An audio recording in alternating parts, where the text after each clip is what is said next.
You know, in cybersecurity, it's so easy to get completely lost in the daily firefight, right? You're constantly fixing bugs, you're patching servers. But here's the thing, winning isn't about putting out every single little flame, it's about having a grand strategy that stops the fire from ever starting. So let's dive into what that really looks like. Yeah, this quote just hits the nail on the head, doesn't it? I mean, think about it like a military campaign. The individual skirmishes, those are crucial for sure, but without a high-level plan, a grand strategy directing the whole war, you're just reacting. This is what lets you get proactive.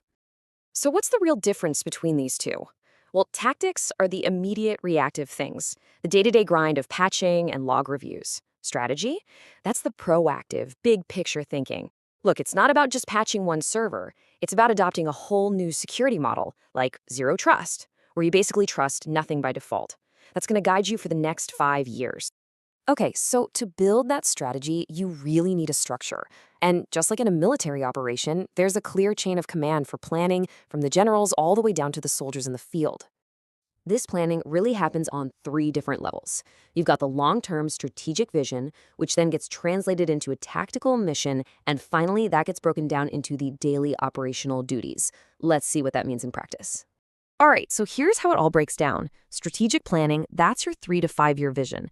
These are the huge goals, like, say, adopting a full zero trust model. Then you've got tactical planning. That's the 1 to 2 year roadmap to actually get there, like a project to roll out multi-factor authentication across the entire company. And finally, you've got operational. That's the here and now, the daily tasks like patching servers that make the whole strategy come to life. Okay, so you've got your plan, but how do you make sure everyone, and I mean everyone, in the organization actually follows it?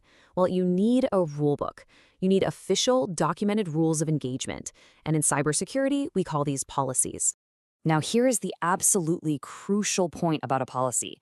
It's a high-level directive. It tells your team what needs to be protected and what the end goal is. It doesn't get bogged down in the super technical details of how to do it. That's for other documents, like procedures and standards. And you're going to see a few common types everywhere. The Acceptable Use Policy, the AUP, that sets the ground rules for employees using company gear. The Access Control Policy is all about who gets to see what. Data classification sorts your information by how sensitive it is, from public to top secret. And the Incident Response Plan, well, that's your critical playbook for the moment a breach actually happens. Let's just pause on access control for a second because this concept is absolutely fundamental to modern security. The principle of least privilege. It just means you give a user the bare minimum access they need to do their job, and nothing more. No extra permissions, no just-in-case access. Why? Because it drastically reduces your risk if one of those accounts ever gets compromised. Now, I know what you might be thinking. This sounds like a ton of work, creating all these plans and policies from scratch.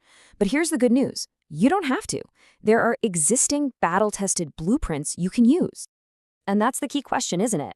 For any organization looking to build or mature its security program. If you don't have to start from a blank page, where do you find these proven plans? The answer is frameworks. These three right here are the industry's heavy hitters. The NIST framework is super flexible, it's risk-based, and it's popular with everyone from small businesses to government agencies. ISO 27001 is the global gold standard. It's really comprehensive, and you can get formally certified, which is huge for building trust with customers. And the CIS controls? They're intensely practical. It's basically a prioritized to-do list of defensive actions to stop the most common cyber attacks. Let's zoom in on the NIST framework for a second, because it's so popular. It organizes security into 6 core functions.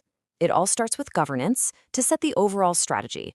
From there, you identify your assets, you protect them, you detect incidents, you respond when they happen, and then you recover your services. It's not just a checklist, it's a complete continuous life cycle for managing risk. But let's be real, no matter how good your defenses are, you have to plan for the worst. What happens when an attacker actually gets through? You've got to have contingency plans ready to go. And there are 2 key types of plans here that people mix up all of the time. First, you have business continuity.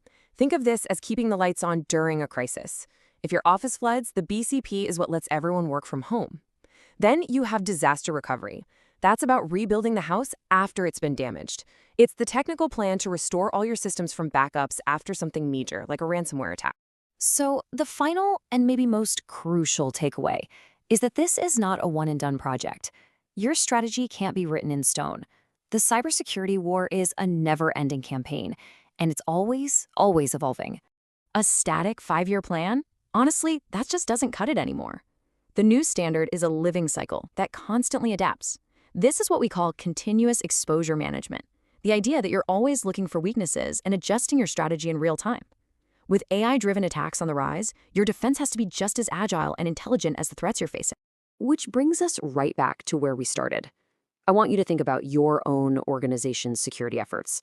Are you just reacting, jumping from one fire to the next? Or do you have a grand strategy, a cohesive plan, clear rules, and an adaptive approach that puts you in a position to actually win the war?